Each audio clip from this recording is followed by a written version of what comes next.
Kembali Anda akan mengikuti Talkshow Interaktif di SAS FM.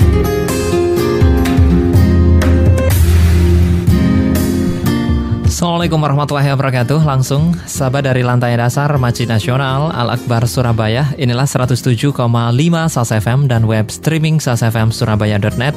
Radio Inspirasi Muslim sejuk bermakna. Apa kabar Anda sahabat di pagi hari ini? Mudah-mudahan kabar Anda selalu baik-baik saja sahabat. Sehat walafiat, siap menjalankan aktivitas, dan mudah-mudahan semua kegiatan Anda berjalan lancar sepanjang pagi hingga malam nanti. Mudah-mudahan Anda juga selalu dalam lindungan Allah Subhanahu wa taala. Alhamdulillah rabbil alamin. Sahabat, kita harus selalu bersyukur kepada Allah atas semua karunia yang diberikan kepada kita. Insya Allah jika kita terus bersyukur, Allah akan terus menambah nikmatnya untuk kita semuanya. Amin ya robbal alamin.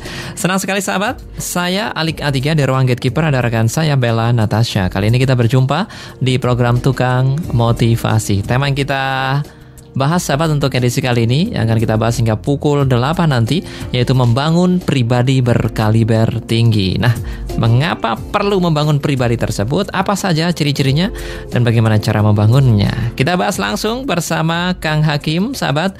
Beliau adalah trainer, motivator dan juga NLP coach. Beliau saat ini sudah ada di studio 1 SAS FM dan di depan saya. Assalamualaikum Kang. Waalaikumsalam warahmatullahi wabarakatuh. Alhamdulillah akhirnya kita berjumpa kembali nih Kang. Setelah sekian lama ya. Bolak-balik ya. Kebetulan 2 minggu yang lalu saya dikontak Mas Sahrul ya. Mas Sahrul ya.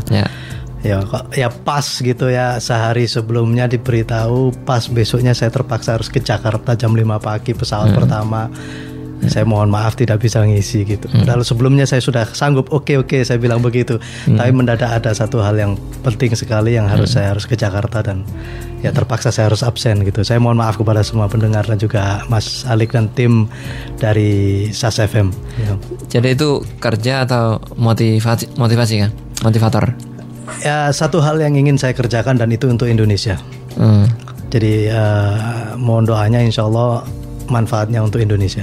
Wah, ya nanti dibuka ya Kang ya, itu apa yang dikerjakan oleh Kang Hakim. Saat ini masih dirahasiakan ya Kang ya? Masih dirahasiakan. Intinya manfaat untuk Indonesia. Insya Allah manfaat untuk Indonesia. Skalanya bukan lagi Surabaya ini sahabat, skalanya sudah Indonesia. Ya, dan yang membanggakan itu adalah ide dan hasil karya asli anak Surabaya. Oh, jadi nanti itu mengerjakan suatu produk begitu ya? Iya, semacam produk atau layanan lah. Saya lebih suka menyebutnya sebagai sebuah layanan. Layanan. Platform platform service gitu. Ya, jadi itu nanti bekerja untuk negara atau gimana? Bukan sebagai swasta, tapi manfaatnya insya Allah untuk Indonesia. Oke, baik. Kita dan tunggu. Bekerja sama dengan BUMN. Baik. Kita tunggu nanti Kang. Karyanya apa nanti kita buka ya. Saat ini masih proses ya. Semoga bermanfaat. Baik. Sahabat, nanti di sini Anda juga boleh diskusi bersama Kang Hakim ya terkait topik yang kita bahas. Telepon kita sahabat 8297299, SMS dan juga WA kita di 081230063445. Sementara di Facebook SAS FM Spasi Surabaya juga bisa Anda gunakan untuk berkomentar maupun chatting bersama kami terkait tema yang kita bahas. Saya sapa Anda yang tengah di jalan, Anda mungkin mau berangkat beraktivitas. Jangan lupa sahabat, surat-surat kendaraan, barangkali Anda punya janji bawa ini nanti jangan lupa juga ya. Dan Anda yang di tempat kerja, mudah-mudahan bahasan kita ini bisa menambah wawasan untuk Anda semuanya. Baik Kang Hakim, kita langsung menuju tema yang kita bahas, membangun pribadi berkaliber tinggi. Apa yang ada di benak Kang Hakim terkait ini SDM kan ya? Betul. Terkait ya, SDM. Tentang kualitas manusia. Kualitas manusianya. Betul. Kita ingin lihat global dulu nih Kang Hakim. Ya. Nah, global dulu nih. Kira-kira seperti apa pandangan Kang Hakim SDM di Indonesia ini? Jadi saya menganggap insya Allah materi ini sangat penting. Jadi saya berangkat dari sebuah nasihat yang diberikan oleh Buya Hamka, almarhum Buya Hamka. Pernah menyampaikan bahwasanya jika Anda ingin membangun sebuah negara, bangunlah manusianya, bukan bangun jalannya, bangun gedungnya, bukan bangun ininya, tapi manusianya yang pertama kali. Jadi kenapa kita hari ini bisa melihat ada satu negara yang kecil sekali, ya, tapi bisa mengendalikan negara yang besar. Kalau kita bicara level Asia, kita bisa melihat Singapura. Kalau kita bicara level dunia, kita bisa melihat Israel. Itu negara yang kecil sekali. Bahkan Israel status negaranya masih dipertanyakan begitu ya. Itu negara apa bukan masih dipertanyakan ya? Masih dipertanyakan. Okay. Akan tetapi bagaimana dia dengan hebatnya, karena kualitas manusianya dia bisa mengendalikan dunia. Ya kan?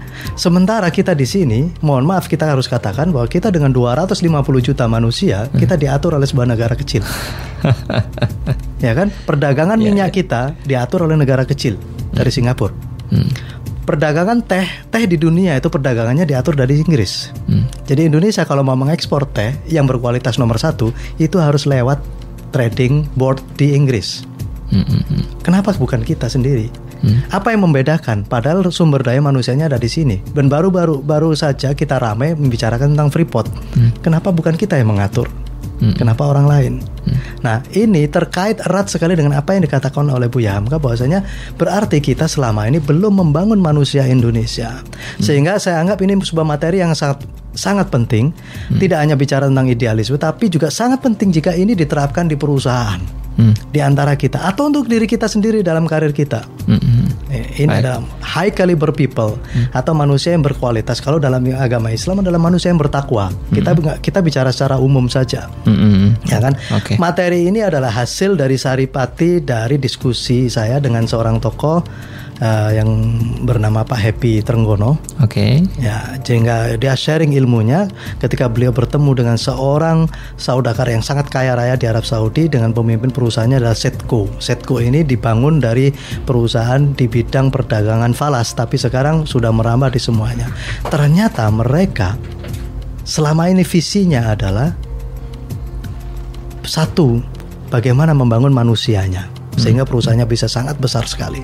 Dan kita bisa melihat perusahaan-perusahaan nasional Indonesia yang sangat besar saat ini, misalkan Wika.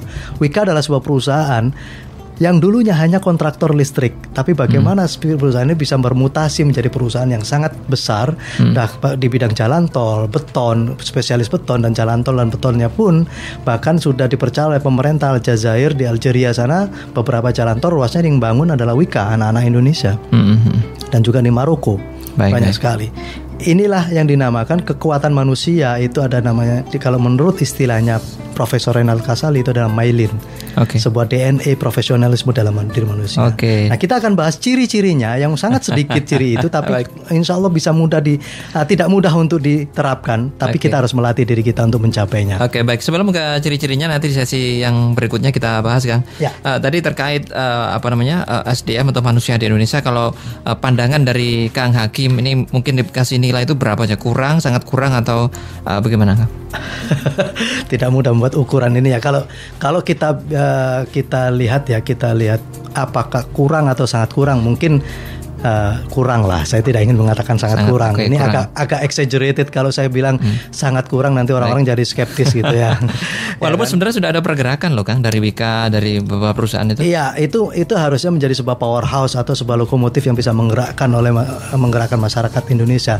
Akan tetapi ingat bahwa kita bersaing itu tidak hanya dengan orang Indonesia saja, tapi dengan luar negeri yang mereka pergerakannya jauh lebih cepat gitu ya. Baik. Jadi kalau dikatakan orang kita itu apakah kurang atau sangat kurang, saya katakan kurang. Saya tidak ingin mengatakannya sangat kurang. Mungkin dalam hati kecil saya mengatakan. Ya, kenapa? Karena ini pengalaman ketika saya dulu bekerja di sebuah perusahaan asing yang berbasis di Eropa. Jadi bagaimana reaksi kita terhadap melihat mereka itu menunjukkan kualitas manusia kita memang. Oke, baik, Kang. Walaupun ini sudah ada upaya dari beberapa perusahaan asing BUMN ya, Wika. Nah, kemudian sebaiknya, Kang, ini dimulainya itu dari mana sih, Kang? Dari birokrasi kita nih, misalnya SDM birokrasi, SDM perusahaan, atau dari pribadi orang? Ya, kalau swasta ya mestinya perusahaan swasta itu sendiri melakukan, pribadi juga melakukan. Fungsi adanya talkshow seperti ini kan supaya pribadi juga mampu memulai dari dirinya sendiri. Karena kita tidak hanya bisa mengharapkan ini pemerintah nggak melakukan apa-apa, sementara kita sendiri juga nggak mau melakukan apa-apa, kan begitu ya kan. Pemerintah tentu saja pemerintah memiliki kewajiban yang jauh lebih luas daripada manusia Indonesianya itu sendiri. Sebagai regulator dan sebagai eksekutor, pemerintah punya tugas untuk itu. Karena itulah tugas pemerintah sebenarnya, membangun manusianya. Baik, kalau kita melihat berkaca dari negara-negara kecil seperti Singapura yang mengendalikan bisnis di seluruh Asia begitu ya. Nah, mereka itu sebenarnya memulainya dari mana dulu nih, Kang? Dari birokrasi dulu, orang-orang di sana, ASN, PNS, atau dia justru dari perusahaan-perusahaan swasta? Kalau saya boleh katakan mereka inisiatifnya tentu dari pemerintah. Inisiatif itu harus dari pemerintah. Kenapa? Itu tadi karena pemerintah adalah regulator, pemegang regulasi. Pemerintah itu bisa membuat keputusan, membuat sebuah peraturan yang akan mendorong pembangunan manusianya, misalkan bagaimana keputusan ini mampu membuat manusia yang ada di dalam negara tersebut terbangun. Karena apa? Kalau kita serahkan kepada masyarakat itu sendiri, walaupun tentu masyarakat harus bergerak, tidak ada pergerakan yang bersifat masif. Kenapa? Satu masyarakat dengan masyarakat yang lainnya punya kepentingan. Nah, mungkin si A memiliki kepentingan untuk membangun dirinya menjadi berkaliber, si B juga begitu. Akan tetapi karena kepentingan si A dan si B ini saling bersinggungan dan saling sikut-sikutan, bisa jadi justru ada satu pihak yang dirugikan. Di sinilah dibutuhkan sebuah penengah, yaitu pemerintah atau regulasi tadi itu. Regulasi. Kira-kira harapannya regulasi yang bagaimana nih, Kang? Ke perusahaan maupun ke pribadi atau ke birokrasi? Ya, harapan saya, kalau bicara ini terlalu luas bahasanya. Ya, kalau harapannya regulasi itu bangunlah manusianya dari pendidikan yang benar. Itu pendidikan yang benar. Kita lihat bagaimana dulu Singapura pernah menjadi sebuah negara yang satu negara itu kecanduan yang namanya candu ya. Ketagihan kepada candu, rusak negaranya saat itu. Karena waktu itu sebenarnya Singapura adalah Melayu, kemudian koloninya diisi oleh orang-orang dari Tiongkok yang mereka itu membawa kebiasaan menghisap candu, mengkonsumsi candu, dan rusak negaranya pada saat itu. Kemudian mereka pemerintahnya dengan keras sekali, dan padahal pada saat awalnya pemerintah itu menganggap bahwa candu itu sebagai salah satu penghasilan negara mereka. Perdagangan candu itu sebagai sumber penghasilan negara Singapura pada saat itu. Tapi Singapura mengambil sebuah keputusan yang sangat berani, meninggalkan sumber penghasilannya karena mereka melihat bahwa candu ini merusak waras masyarakatnya. Jadi itu sebuah kebijakan dari pemerintah yang sangat berani sekali. Nah, itu satu contoh bahwa ketika pemerintah mengambil inisiatif untuk membangun manusianya, itulah contohnya Singapura. Dan kita lihat bagaimana Singapura hari ini. Mungkin kalau di kita samakan misalnya dengan narkoba misalnya, Kang. Kan sudah ada hukuman, salah satunya, ya. Ada hukuman mati ya. Apakah itu salah satu langkah? Harusnya narkoba itu sebagai satu hal yang lebih mudah buat pemerintah Indonesia, karena narkoba kan bukan penghasilan negara kita. Ingat, saya katakan tadi Singapura menjadikan candu itu sebagai trading atau perdagangan candu itu sebagai salah satu penghasilan devisa mereka. Mereka kirim ke Indonesia, kirim ke Malaysia, kemana-mana, dan itu sebagai itu tadi sumber penghasilan negaranya, dan mereka berani memutus itu. Kalau di Indonesia harusnya lebih mudah begitu ya? Harusnya lebih mudah karena untuk menghilangkan para narkoba-narkoba itu. Pemerintah tidak ada ketergantungan kepada narkoba kan? Baik, ada beberapa langkah pemerintah yang mungkin ini dianggap sebagai meningkatkan SDM atau tidak terkait revolusi mental begitu, Kang? Apakah ini salah satu upaya dari meningkatkan ini pribadi? Kalau komentar tentang revolusi mental ini agak mengena kepada pemerintah gitu. Oke, baik, nggak masalah. Begini, saya senang dengan adanya inisiatif revolusi mental. Akan tetapi saya melihat bahwasanya mereka pun yang mengatakan revolusi mental itu masih belum clear, masih belum jelas apa yang harus dilakukan dengan revolusi mental itu sendiri. Baik, paling tidak ini gebrakannya sudah dinilai bagus begitu upaya ini? Ya, sebagai kata-kata yang dimunculkan ya, tapi upayanya belum ada saya melihat. Kang Ake melihat ini satu proses atau baru awal-awal saja? Atau semoga itu sebuah proses. Awal-awal saja, bukan hanya lip service. Oke, baik, Kang. Kita akan jeda dulu, Kang. Nanti akan kita bahas tentang apa sih ciri-ciri pribadi yang berkaliber tinggi, Kang ya. High caliber people. Ini penting. Ada 3 saja. Ada 3 saja. Mudah-mudahan nutut nanti ya. Mudah-mudahan nutut dan mudah-mudahan bermanfaat. Insya Allah bermanfaat. Dan ini bisa dipraktekkan di perusahaan pribadi dan juga negara. Oke. Baik, nanti kita bahas. Kita akan jeda dulu. Sahabat, silakan bagi Anda ingin bergabung bersama kami. Line telepon kita di 8297299, SMS dan juga WA 0812306345. Sahabat tukang motivasi, tema kita membangun pribadi berkaliber tinggi akan kembali setelah yang berikut ini. Ku harap kau tahu bahwa ku terinspirasi hatimu.